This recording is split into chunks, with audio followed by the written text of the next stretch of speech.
Visa കിട്ടുന്നില്ലു. അതെന്താ പറ്റിയെന്ന് വെച്ച് കഴിഞ്ഞാൽ വിസ കിട്ടാൻ പാടാണ്, അറിയാലോ. വേദുവിന് കിട്ടി. നമ്മുടെ വിസ ഇപ്പൊ കാന്റൺ ഫെയർ നടക്കുവാണ്. ഞാനും പ്രിയം പോയില്ലേ, അതുകൊണ്ട് ഭയങ്കര റഷും ഭയങ്കര റിജക്ഷനാണ്. ജെനുവിനായിട്ട് ഇനി എപ്പോ വേണമെങ്കിലും പോകാലോ. നമുക്ക് അങ്ങനെയൊന്നും വിചാരിക്കരുത്, കിട്ടിയില്ല എന്ന് വിചാരിച്ചു. അപ്പൊ എന്താന്ന് വെച്ച് കഴിഞ്ഞാൽ അപ്പൊ എന്താ പ്രശ്നം?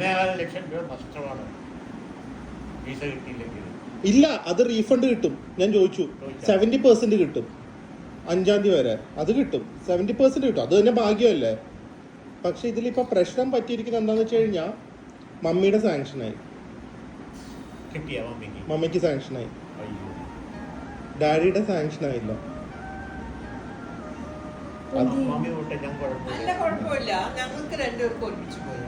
മമ്മി ഒറ്റയ്ക്ക് ഡാഡി ഇല്ലാതെ വന്നതിന് എന്ത് കാണാനാ?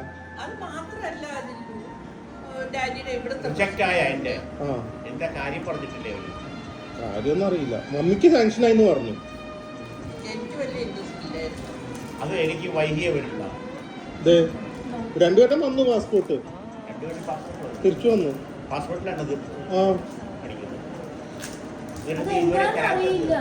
അത് ഇന്നാ വന്നേ. ഇപ്പഴാ എന്നോട് ഫ്രണ്ട്സ് വിളിച്ചു പറഞ്ഞേ. ഷോപ്പിൽ നിന്നാ വന്നത്. കണ്ടോ, ഷോപ്പിലെ അഡ്രസ്സാ. എല്ലാം ഉണ്ട്. നല്ല റീസൺ ഇതുണ്ട്, ഇങ്ങനെ വന്നിട്ടുണ്ട്. ആ കണ്ട വന്നത്,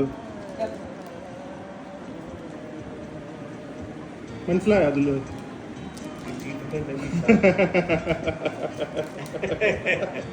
കണ്ണാടിയൊന്നും വേണ്ട, വീസ കിട്ടി.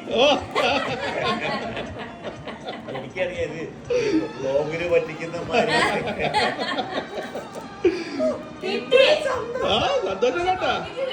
ഡാഡി പൊളിക്കുവാനി ചൈന പൊളിച്ചെടുക്കണ്ടേ? അടിപൊളി. മമ്മിക്കൊക്കെ കിട്ടി നേരത്തെ, എല്ലാം സെറ്റ്. ഇനി അവിടെ ഫ്ലൈറ്റിൽ കയറി പോയാ മതി. ഓ ഉണ്ട്. ഡാഡിക്ക് എത്ര അവിടെ മൾട്ടിപ്പിൾ എൻട്രിക്ക് തന്നിരിക്കുന്നവര്. ഓ സന്തോഷം കേട്ടാ. ആ അറിയോ, പ്രിയക്ക് reject multiple entry.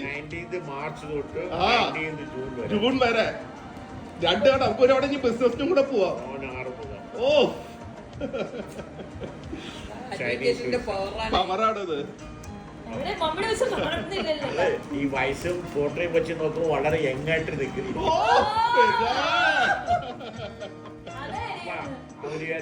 Very healthy person. എന്തായാലും ഇണ്ടാവുന്നത് ഇന്ദ്രൻ പറഞ്ഞ മാതിരി